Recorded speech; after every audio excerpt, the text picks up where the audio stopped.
नमस्कार, बहुत बहुत स्वागत आपका हमारे खास कार्यक्रम आपका शहर आपकी खबर में। मैं हूं आपके साथ पारुल। आपका शहर आपकी खबर में हम बात करने वाले हैं घनसौर और देवरिया की। हम उठाएंगे इन शहरों के आज के बड़े मुद्दे और जानेंगे ग्राउंड जीरो से हकीकत। तो चलिए शुरू करते हैं कार्यक्रम आपका शहर आपकी खबर।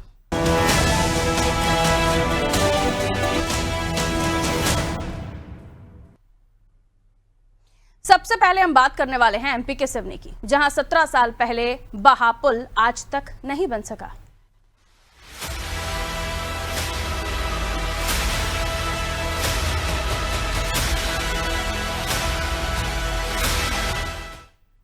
सत्रह सालों से पुल का इंतजार। जी हां, सिवनी जिले के घनसौर ब्लॉक मुख्यालय से लगभग 52 किलोमीटर दूर जंगलों के बीच स्थित दमपुरी गांव आज भी मूलभूत सुविधाओं से वंचित है। करीब 150 परिवारों की आबादी वाले इस गांव में न तो एम्बुलेंस पहुंच पाती है और न ही ग्रामीणों को बेहतर स्वास्थ्य सुविधाएं मिल पाती हैं। गांव के एक और आंगनबाड़ी केंद्र है तो दूसरी ओर प्रशासनिक शाला, जिसके चलते मासूमों को मजबूरन रोजाना जान जोखिम में डालकर नाला पार करना पड़ता है। साल 2009 में सिंचाई विभाग द्वारा लाखों रुपए की लागत से पुल का निर्माण हुआ था, लेकिन ये पुल वर्ष 2010 में पहली ही बारिश के दौरान तेज बहाव में बह गया, एक साल के अंदर। इसके बाद आज तक पुल का दोबारा निर्माण नहीं हो सका है। पिछले 17 सालों में दमपुरी के ग्रामीण स्थानीय प्रशासन, जिला प्रशासन, जनप्रतिनिधियों तक कई बार आवेदन और शिकायतें कर चुके हैं। इतना ही नहीं, पुल निर्माण की मांग को लेकर ग्रामीणों ने भूख हड़ताल तक की, लेकिन उन्हें अब तक केवल आश्वासन ही मिले हैं। जनपद पंचायत के मुख्य कार्यपालन अधिकारी ने बताया है कि ग्रामीणों की समस्याओं को लेकर संबंधित विभाग और जिला मुख्यालय को प्रस्ताव भेजा गया। फिलहाल सिवनी जिले में ऐसे कई जर्जर और क्षतिग्रस्त पुल हैं जिनके निर्माण की मांग ग्रामीण लंबे समय से करते आ रहे हैं। दमपुरी गांव का ये पुल भी उन्हीं अधूरे विकास कार्यों में शामिल है, जिसका इंतजार ग्रामीण पिछले 17 सालों से करते आ रहे हैं। समस्या ये है कि मतलब आना जाने का समस्या भी है। आना जाना में जो है बड़ा दिक्कत आती है। मतलब बैल भी नहीं ले सकते है ना, बैल भी नहीं ले सकते, ये समस्या है। और स्कूल वाले भी मतलब नैया यहाँ से यहाँ नहीं आ सकती हैं। आंगनवाड़ी है तो आंगनवाड़ी भी मतलब बच्चे नहीं आ सकती हैं। समय कैसा करते हैं? स्वास्थ्य में तो ऐसा है कि कभी बीमारी पड़ जाती है तो खाट वाट में टांग के ले जाते हैं। खाट वाट में टांग के ले जा करके एम्बुलेंस भी नहीं आती है यहाँ पर, ये समस्या है।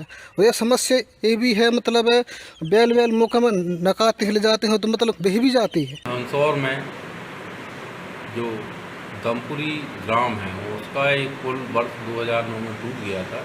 पिछले वर्ष जब मैंने इसको संज्ञान में लिया, क्योंकि वो मामला सिंचाई विभाग का था पुल, तो सिंचाई विभाग के द्वारा बरसात में जब बच्चों को आने जाने में दिक्कत हुई तो सिंचाई विभाग मौके पर टीम भेजी गई। इसके बाद में वहाँ उसका एस्टीमेट जिला प्रशासन को अवगत कराया गया। सिंचाई विभाग के अधिकारी आए और उसका एस्टीमेट तैयार किया गया है। और अभी जानकारी मुझे नहीं मिली है कि ये पुल स्वीकृत हुआ है, परंतु मैं इसके बारे में पुनः सिंचाई विभाग के अधिकारियों से पूछूंगा, क्योंकि वहाँ बच्चों का मामला है। मैंने मामला मेरे संज्ञान में आया था, तो इसके बाद मैंने पद्दीकोना ग्राम पंचायत से संपर्क करके इसकी जानकारी ली थी। तो ये निकल के आया है कि पिछले साल भी ये मामला उठा था और ग्रामीण अनशन पर बैठे थे, तो इसका सर्वे हुआ है। और ये अभी सचिव से जो तुरंत जानकारी ली उससे संज्ञान में आया है कि ये प्रधानमंत्री ग्राम सड़क योजना के अंतर्गत जोड़ के इसका सर्वे कराया गया है। और पूरी उम्मीद है कि ये पुल आगामी समय में बन के तैयार हो जाएगा और लोगों को इससे ताकि राहत मिल सके। सिवनी जिले के घनसौर विकास खंड में एक गांव ऐसा भी है जहां पर लगभग 150 घर की बस्ती है और वहां आने जाने के लिए इकलौता यह पुल जो है एक सहारा है। वर्ष 2009 में इरिगेशन विभाग के द्वारा बनाया गया यह पुल एक साल भी नहीं चल पाया और यह जो है भ्रष्टाचार की भेंट चढ़ गया, जिसके बाद से लगातार ग्रामीण इस पुल के मरम्मत की, जीर्णोद्धार की रास्ता देख रहे हैं। मगर ग्रामीणों द्वारा इसको लेकर कई बार आंदोलन, धरना प्रदर्शन किए गए, मगर शासन प्रशासन इस ओर ध्यान नहीं दे रहा है। यह टूटा पुल ग्रामीणों के लिए परेशानी का सबब बन रहा है। कई बार ग्रामीण इस टूटे पुल को पार करते समय बह जाते हैं, ग्रामीणों के मवेशी बह जाते हैं, जिसके कारण लगातार समस्याएं आ रही हैं। सिवनी से अनादि टीवी के लिए अवधेश सेन। सिवनी जिले के घनसौर ब्लॉक क्षेत्र में ही आता है। जंगलों के बीच दमपुरी गांव है, जहां आज भी लोग मूलभूत सुविधाओं के लिए तरस रहे हैं। 150 परिवार हैं, आबादी 1000-2000 के, और इन्हें उसके बावजूद भी सुविधाएं नहीं मिल रही हैं। जो पुल 17 साल पहले टूटा था, बना 2009 में और 2010 में बह गया, कैसा ये पुल बना होगा जो एक बारिश नहीं झेल पाया। और उसके बाद जब 2010 में बहा तो उसके बाद किसी ने सुध ही नहीं ली कि दोबारा बनाने की आवश्यकता है। ये स्थिति है विकास के दावों की, ये स्थिति है जो सड़कों को मेन सड़कों से जोड़ने की, सड़कों के जाल बिछाने की। अगर पुल ही नहीं है, और सबसे बड़ी विपदा पता है क्या है, यहां पर एक तरफ आंगनबाड़ी है, दूसरी तरफ स्कूल। अब अगर इस तरफ शाला की तरफ कोई रहता, उनका बच्चा छोटा है, तो वो आंगनबाड़ी केंद्रों तक जाएं उसी पुल से बहते हुए, बच गए तो ठीक है पहुंच जाएंगे आंगनबाड़ी केंद्र तक, वरना भगवान भरोसे। और अगर उस तरफ कोई रह रहा होगा और उसे एक शाला तक जाना है, उनका बच्चा पढ़ाना है, तो वो भी जान जोखिम में डाले। ये स्थिति है। इसे शिक्षा से भी आप जोड़ लीजिए कि शिक्षा के लिए क्या व्यवस्थाएं की जा रही हैं, और उससे आप मूलभूत सुविधाओं से भी जोड़ लीजिए। बच्चों के भविष्य की बात भी है और जनता की सुविधाओं की बात भी है। वोट डालने के लिए, वोट लेने के लिए सब आते हैं। बहिष्कार ना कीजिए, वोट डालिए, और फिर बड़ी बड़ी बातें करके आश्वासन देकर चले जाते हैं। जनता को 17 सालों से सिर्फ ये आश्वासन ही मिल रहे हैं। ऐसा नहीं आवाज नहीं उठा रहे लोग, खूब आवाजें उठाएं, खूब शिकायतें की, लेकिन हासिल क्या हुआ? कुछ भी नहीं। आइए अवधेश मेरे सहयोगी हमारा साथ जुड़ रहे हैं, उनसे और भी ज्यादा हम डिटेल में पूछने की कोशिश करेंगे। अवधेश, शिकायतें कहाँ हुई हैं, उसके बाद आश्वासन इन्हें कहाँ मिले हैं? जब इन्होंने भ्रष्टाचार के खिलाफ आवाज भी उठाई थी, क्योंकि 2009 में बना पुल 2010 में बह जाएगा, तो इसको क्या कहेंगे आप? क्वालिटी मटेरियल का उपयोग नहीं हुआ क्या? कुछ उस वक्त व्यवस्थाएं थी जब बना था? कितना पैसा लगा था इस पुल में? सारी जानकारी दीजिए। जी पारुल, बिल्कुल बताना चाहूंगा। यह जो पुल है इरिगेशन विभाग के द्वारा निर्मित किया गया था। वर्ष 2009 में जो है इसका निर्माण किया गया था, मगर जो है एक वर्ष बाद ही जो है पहली बारिश में यह पुल जो है पूरी तरह से बह गया था। इसके बाद से लगातार ग्रामीण इस पुल के मरम्मत जीर्णोद्धार के लिए रिमांड जो रहे हैं, मगर आज भी जो है इसका निर्माण नहीं हो सका है जी। लगातार ग्रामीण इसकी मांग उठा रहे हैं। पिछले साल जो है हम लोगों ने अनादि टीवी में इसको लेकर गंभीरता से खबर भी चलाई थी। ग्रामीणों ने अनशन प्रदर्शन भी किया था, जिसके बाद से स्थानीय विधायक योगेंद्र सिंह बाबा, तत्कालीन कलेक्टर संस्कृति जैन ने पहुंचकर मौके पर जो है पुल निर्माण के लिए दिशा निर्देश और अधिकारियों से बातचीत करने की बात कही थी, मगर आज तक स्थिति में कोई सुधार नहीं हो पाया है।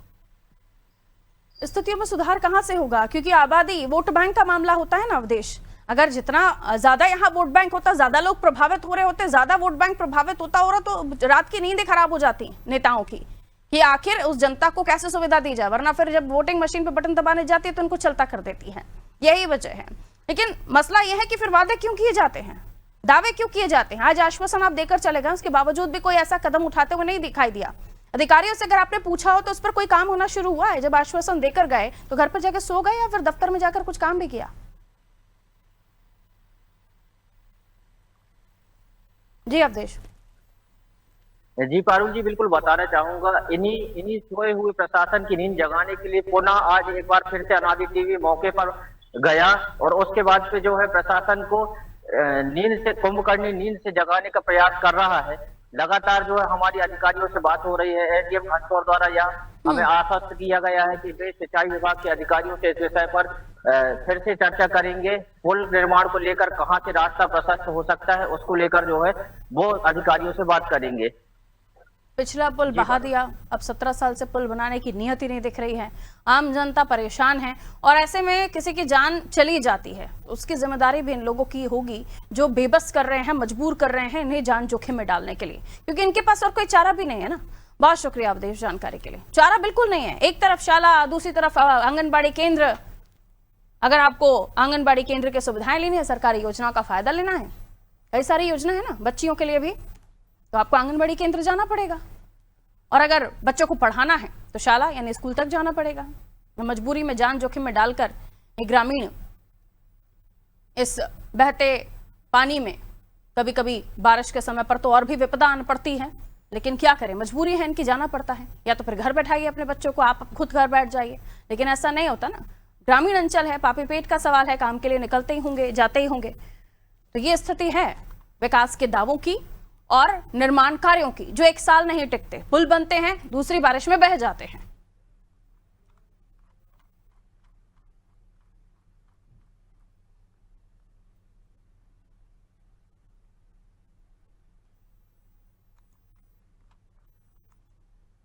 और चलिए अब बात करेंगे यूपी के देवरिया की, जहां पहली ही बारिश ने नगरपालिका परिषद की पोल खोलकर रख दी है।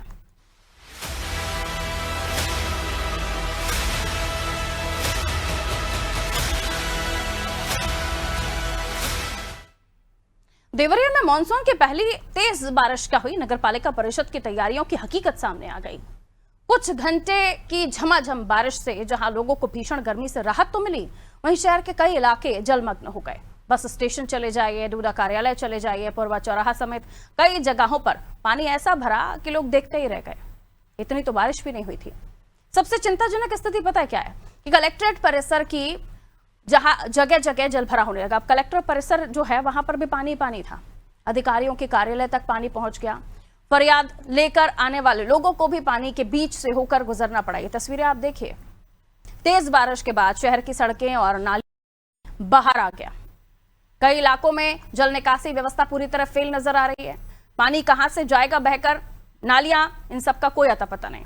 अब बड़ा सवाल यह है कि जब पहली बारिश में ही यही हाल है तो पूरे मानसून में शहर की स्थिति कैसे होगी। जनपद में हुई पहली मूसलाधार बारिश ने ही देवरिया नगरपालिका की पोल खोल दी है। आपको बता दें कि ये पहली बारिश में ही नगरपालिका की जो भी नालियां हैं वो चौक कर गई हैं और चारों तरफ जल ही जल दिख रहा है, चारों तरफ पानी ही पानी दिख रहा है। हम इस समय मौजूद हैं देवरिया की सबसे महत्वपूर्ण परिसर यानी कलेक्टर परिसर के अंदर, और मैं कैमरा में चाहूंगा मेरे पीछे दिखाए, ये देखें आप पानी से किस तरह पूरा परिसर जल जमाव से पूरा भरा हुआ है। और आपको बता दें कि जो फरियादी आ रहे हैं अधिकारियों तक, उनको हाथों में चप्पल और जूते लेके उन तक पहुंचना पड़ा है और जो अधिकारी बैठे उनके कष्ट तक पानी जा चुका है। अगर ऐसी देवरिया की जो सबसे महत्वपूर्ण परिसर है उसके अंदर इस तरह पानी भरा है तो आप निश्चित तौर पर इससे अंदाजा लगा सकते हैं कि देवरिया शहर में जल जमाव की समस्या कितनी विकट है और वही नगरपालिका इस पे कितनी तेजी से कार्य कर रहा है, ये आने वाला वक्त बताएगा। कैमरा में राजकात, मैं फिरोज खान, अनाजी टीवी देवरिया। हमारे सहयोगी फिरोज जब रिपोर्ट कर रहे हैं वो कलेक्टर कार्यालय की तस्वीर है। पहली ही बारिश और नाली का पानी सड़कों पर, कार्यालय तक लोग जा भी रहे हैं अगर कलेक्टर साहब से कुछ बात करने के लिए तो उसी नाली के पानी से होकर गुजरना पड़ रहा है। अब कलेक्टर साहब अगर आप बीमार पड़ गए तो कैसे चलेगा। खैर, लेकिन ये कोई छोटी मोटी जगह नहीं है। देवरिया की बात करें इससे पहले जब हम कार्यक्रम में बात कर रहे थे वो एक गांव था, ये देवरिया की बात हो रही है और यहाँ कलेक्टर भारी आलम है तो बाकी शहर में क्या स्थिति होगी। पानी में ये स्थिति तब बनती है जब प्री मानसून मेंटेनेंस का काम प्रॉपर तरीके से नहीं होता है। नगरपालिका परिषद क्या काम कर रहे थे तब, या उनकी नियति नहीं थी कि प्री मानसून मेंटेनेंस का काम शहर में हो भी। फिरोज मेरे सहयोगी हमारे साथ जुड़ रहे हैं, आइए उनसे और भी व्यवस्थाओं के बारे में पूछेंगे। ऐसा होता भी है देवरिया में कि प्री मानसून मेंटेनेंस का काम होता हुआ दिखता हो, क्योंकि अगर ऐसा होता तो इस बार भी होता और अगर इस बार होता तो ये पानी भरता हुआ नहीं दिखता। जब कलेक्टर साहब के बाहर नाली का पानी भर जाए, यानी कलेक्ट्रेट परिसर में नाली का पानी भर जाए, बाकी शहर का हाल क्या होगा ये तो समझा ही जा सकता है। फिरोज, जब आपने इस चीज को लेकर रिपोर्ट किया तो और क्या लूप होल्स देखे। पारुल, आपको बता दें कि जब हमने इसकी रिपोर्टिंग करनी शुरू की तो पूरे जनपद के अंदर जो शहर है कहीं भी नगर पालिका की तैयारियां जो है वो अच्छी तरह बेहतर तरीके से नहीं दिखी। जहां भी देखा हमने वहां पे भारी जल जमाव था और कहीं भी पानी निकलने की जगह नहीं थी, जबकि लगातार गर्मियों से ही लगातार इस बात की हमारे द्वारा खबर चलाई जा रही थी कि शहर के अंदर जो नालियां हैं वो चौक कर गई हैं और पानी निकासी की व्यवस्था ठीक नहीं है। लेकिन नगर पालिका परिषद जो था वो कुंभकरी रणनीति सोता रहा, जिसका नतीजा ये निकला कि पहली ही बारिश में झमाझम बारिश से 1-2 घंटे क्या हुई, पूरा देवरिया जलमग्न हो गया। और आपको तस्वीरों में खुद देख सकती हैं कि जनपद का जो सबसे महत्वपूर्ण स्थल है, जो कलेक्ट्रेट परिषद है, वहां के अंदर जो ऑफिस है जहां पे डीएम और अन्य अधिकारी बैठते हैं, उनके कार्यालय के अंदर पानी पहुंच गया है। तो इससे आप साफ अंदाजा लगा सकती हैं कि देवरिया नगर पालिका किस तरह कुंभकर्ण नहीं सो रहा है, अपने काम को सही तरीके से अंजाम नहीं दे रहा है। जी, और ऐसे में लोगों के अगर सामान का नुकसान होता है, बीमारियां पनपेंगी, उसका हर्जाना फिर कौन देगा? नगर निगम परिषद के लोग या फिर कोई और? क्योंकि कलेक्टर साहब भी देख रहे होंगे, उन्हें भी समझ आ रहा होगा कि उनके शहर में काम नहीं हो रहा है, और जब काम नहीं हो रहा है तो पैसा किस बात का जा रहा है। नगर परिषद और प्रशासन तो टैक्स भर भर के लेता है हर चीजों का, रोड टैक्स दीजिए, प्रॉपर्टी टैक्स दीजिए, फलां टैक्स दीजिए, लेकिन उसके बावजूद भी हर टैक्स लेने के बाद भी जनता के लिए अगर सुविधाएं नहीं है तो वो पैसा किसकी जेब में जा रहा है, या फिर काम ढंग से नहीं हो रहा है, देखने वाले देख नहीं रहे हैं। तमाम सवाल उठते हैं जब ऐसी तस्वीरें सामने आती हैं। बहुत ठीक है फिरोज, लौट रही हूं, अगली खबर पर आपसे बात करेंगे। तो कलेक्ट्रेट कार्यालय है, कलेक्टर कार्यालय, और यहाँ पर भी पानी दिखाई दिया आपको। ये शहर की सड़कें हैं, जनपद की सड़कें हैं, यहाँ पर भी आपको पानी दिखाई दिया। जब पहली बारिश में पानी पानी हो तो जरा सी अगर ज्यादा बारिश हो गई, दिन भर बारिश होगी तो बाढ़ ही आ जाएगी यहाँ। तो सवाल यह है कि क्यों आखिर जनता की समस्याओं को हल्के में लिया जाता है। परिषद में बैठे लोग अपना काम ईमानदारी से क्यों नहीं करते हैं? किया होता तो शायद ये तस्वीर नहीं होती। जनता को जनता के हाल पर छोड़ दिया जाता है। बस वादे और दावे बड़े, हकीकत शिथिल। देवरिया में मानसून की पहली तेज बारिश ने नगरपालिका परिषद की तैयारियों की हकीकत सामने लाकर रख दी। और इसी के साथ आप देख रहे हैं कि किस तरीके की स्थिति यहां पर बनी है। आपका शहर आपकी खबर में अगली खबर पर बात करेंगे देवरिया के ही सामुदायिक स्वास्थ्य केंद्र की, जहां स्वास्थ्य व्यवस्थाएं वेंटिलेटर पर हैं।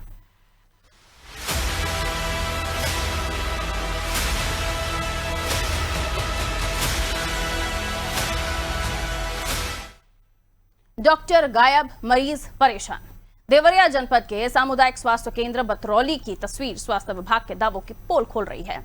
यहां मरीजों को इलाज के लिए डॉक्टर नहीं बल्कि किस्मत के भरोसे रहना पड़ता है। डॉक्टर साहब आ गए तो आपकी किस्मत, लकी है आप। अस्पताल में तैनात चिकित्सक सप्ताह में केवल एक दिन आते हैं, जबकि बाकी दिनों में मरीजों का इलाज फार्मासिस्ट के सहारे किया जाता है। डॉक्टर की सैलरी फार्मासिस्ट को दे देनी चाहिए। फिर अस्पताल में महिला डॉक्टर ना होने से क्षेत्र की महिलाओं को इलाज के लिए भटकना पड़ रहा है। और इतना ही नहीं, अस्पताल में सुरक्षा व्यवस्था भी पूरी तरह लचर दिखाई देती है। परिसर में लगे अधिकांश अग्निशमन यंत्र निष्क्रिय पड़े हुए हैं। मरीजों के उपयोग में आने वाला स्ट्रेचर जर्जर है। अस्पताल व्यवस्थाएं अस्पताल परिसर के एक कोने में दिखाई दे रही हैं। वहीं जब इस मामले में मुख्य चिकित्सा अधिकारी अनिल गुप्ता को जानकारी दी गई, उनसे बात की गई, तो उन्होंने मामले की जांच कर कार्रवाई करने की बात कही। करोड़ों रुपए खर्च कर स्वास्थ्य सेवाओं को बेहतर बनाने के दावे के बीच बतरौली सीएचसी की ये बदहाल तस्वीर कई गंभीर सवाल खड़े कर रही है। जी, एक डॉक्टर जो ओंकार राय जी हैं, वो एक दिन सोमवार को जो है उनकी यहाँ ड्यूटी है, बाकी मझगांव अटैच है। अच्छा, महिला कोई डॉक्टर है यहाँ पे? नहीं, महिला के डॉक्टर पहले थी, 15-20 दिन पहले उनका ट्रांसफ़र हो गया है बबनी। हफ्ते में एक दिन ही डॉक्टर बैठते हैं? जी जी। तो ये बताइए, यहाँ जो मरीज आते हैं उनको देखता कौन है, दवा कंप्यूटर? जी, आँख वाले जो नेत्र सहायक हैं निखिल जी देखते हैं, बाकी हम देखते हैं pharmacist Diwakar Singh. Fire extinguisher की जो मशीनें लगी हैं उसमें पावर सप्लाई बंद है। जी, मोटर हैवी होने के कारण जब ऑन किया जाता है तो साल्ट कर जाता है तार में जो सप्लाई आ रही है, तो उसकी वजह से दिक्कत होती है, तो फिर उसको ऑन नहीं किया जाता है। प्रकरण आपके द्वारा मेरे संज्ञान में लाया गया है, जिसके संदर्भ में चिकित्सा अधीक्षक से बात की है और चिकित्सक की उपलब्धता के बारे में दिशा निर्देश अधीक्षक को दिए हैं और यदि कोई लापरवाही कर रहा है तो उसके विरुद्ध प्रशासनिक कार्रवाई अमल में लाई जाएगी एवं नियमित रूप से वहाँ पर चिकित्सक उपस्थित रहेंगे। जहाँ तक बिजली की बात है, उसके संबंध में बात किया है और जिसके क्रम में वहाँ पे संज्ञान में आया कि 25 kVA का ट्रांसफार्मर लगा है, जिसको अपग्रेड कराने की जरूरत है, जिसके संबंध में माननीय से बात करके उसे 63 kVA कराने का अनुरोध किया गया। ट्रांसफार्मर नहीं, पूरी व्यवस्था को अपग्रेड होने की जरूरत है। अस्पताल है, डॉक्टर नहीं है, फार्मासिस्ट इलाज कर रहे हैं, महिला डॉक्टर का ट्रांसफर हो चुका है, तो किसके भरोसे अस्पताल चल रहा है? फिर ये किस बात की इमारत खड़ी कर दी गई है? सीएचसी में सिर्फ इलाज के नाम पर लोगों को ठगा जा रहा है। स्वास्थ्य व्यवस्थाओं के लिए दम भरने वाले लोग या स्वास्थ्य महकमा खुद अभी वेंटिलेटर पर पड़ा हुआ है। आइए फिरोज हमारे सहयोगी हमारे साथ जुड़े हुए हैं, उनसे और भी ज्यादा जानकारी लेंगे। अस्पताल में डॉक्टर ही ना हो तो अस्पताल किस काम का? सीधा सवाल यही है। वहां पे हम जब अधिकारियों से बात कर रहे हैं, आपने जब उनसे चर्चा की तो वो कह रहे हैं अपग्रेड होना है। सभी को अपग्रेड होना पड़ेगा। आप सभी न जाने कौन से युग में जी रहे हैं। आपके पास अग्निशमन यंत्र हैं, व्यवस्थाएं हैं, लेकिन बिजली नहीं है। आपके पास डॉक्टर हैं, लेकिन हफ्ते में एक दिन आते हैं। क्यों? डॉक्टर यहाँ पर अपॉइंट सिर्फ एक दिन के लिए हुए थे। किसी महिला डॉक्टर का ट्रांसफर हो गया तो वहां क्षेत्र का सीएमएचओ ने लिख कर दिया कि इस अस्पताल में महिला डॉक्टर का ट्रांसफर हुआ है तो कोई और महिला की जरूरत है, इस पर तेजी लाई जाए, लोग परेशान हो रहे हैं, महिलाएं परेशान हो रही हैं। लेकिन उन परेशानियों से मुझे नहीं लगता अधिकारियों को लेना देना। अगर होता तो उसमें तेजी आती। ये जर्जर इमारत भी दिख रही है। डॉक्टर साहब शायद इस डर से तो नहीं आना बंद कर दिए हैं कि कहीं उनके ऊपर ना गिर जाए। हाँ जी फिरोज जी कहिए। आपको बता दें कि देवरिया में जो स्वास्थ्य सुविधाएं हैं वो बिल्कुल जर्जर हालत में है। आपको बता दें कि अभी कुछ दिन पहले यहाँ पे उत्तर प्रदेश के उप मुख्यमंत्री स्वास्थ्य मंत्री यहाँ पे आए हुए थे यहाँ पे, जहां उनसे हमने ये सवाल भी कहा था कि किया था कि देवरिया जनपद के अंदर स्वास्थ्य सुविधाएं बड़ी लचर है, तो उनका कहना कुछ नहीं है, डॉक्टर की भरमार है, कोई कहीं भी कमी नहीं है। जबकि सच्चाई है कि जब पुलिस पीएचसी पे हम गए, जब देखी वहां की स्थिति, तो इतनी जर्जर व्यवस्था है कि कहा नहीं जा सकता कि कितनी जर्जर व्यवस्था है। आपको बता दें, ना वहां पीने का पानी है, ना वहां डॉक्टर है, ना कोई सुविधा है। आखिर मरीज जाए तो जाए, आखिर इतनी करोड़ों की बिल्डिंगे ये क्यों बनाई गई हैं, वो भी जर्जर हालत में हो गई है। जब यहाँ डॉक्टर नहीं रहना है तो इस पीएचसी को बंद कर देना चाहिए, जबकि इसकी कोई जरूरत नहीं है। जब डॉक्टर दे रहा है तो मरीज आखिर दिखाएगा तो किसको दिखाएगा। तभी संबंध में हमने सीएमओ से बात की। सीएमओ जब मीडिया कर्मी को देखते हैं तो वो कहते हैं कि सारी व्यवस्था हम सही कर रहे हैं, जबकि सच्चाई है कि बस मीडिया के सामने ये बयान दे देते हैं, व्यवस्थाएं वैसे की वैसे ही रहती हैं। लगातार इसमें प्रयास करते हैं कि जाते हैं पीएचसी पे और लगातार हम लोग इसकी मॉनिटरिंग, लगातार हम लोग इसकी जांच करते हैं, लगातार हम लोग खबरों को दिखाते हैं, लेकिन जो स्वास्थ्य महकमा है सही से जग नहीं रहा है। ना जब व्यवस्थाएं संभल नहीं सकती तो अपने पद पर बैठे क्यों हैं? रिजाइन कीजिए, किसी और को मौका दीजिए, ताकि क्षेत्र की जनता का कुछ तो उद्धार हो। पहले सड़क के लिए बात कर रहे थे, सड़क के लिए कोई इनको सुध नहीं है, अस्पताल के सुध नहीं है, तो जनता किसके हवाले है? ऐसे लोगों के जिनको कोई मतलब ही नहीं है जनता की परेशानियों से। हेल्थ प्रायोरिटी पर आती है, लेकिन उसके मामले में भी किस तरीके से आंखें मूंद कर बैठे हैं लोग, ये समझ आ रहा है। अब देखना होगा आगे इस खबर को दिखाने के बाद कितनी जल्दी व्यवस्थाएं परिवर्तन होता है चीजों में या नहीं होता है, क्योंकि जिस तरह की कुंभकर्णीय नींद ये लोग सो रहे हैं, ऐसा लगता तो नहीं कितनी जल्दी ये लोग जागेंगे। बहरहाल हमारा काम है जगाना, और हम हर बार इस तरह के मुद्दे उठाते रहेंगे ताकि देवरिया के लोगों को ये पता रहे कि आपने जिन्हें चुना है उनकी जिम्मेदारी है आपके लिए काम करना, वरना पद से हटिए, किसी और को मौका दीजिए ताकि व्यवस्थाएं दुरुस्त हों। खैर, बहुत शुक्रिया फिरोज जानकारी के लिए।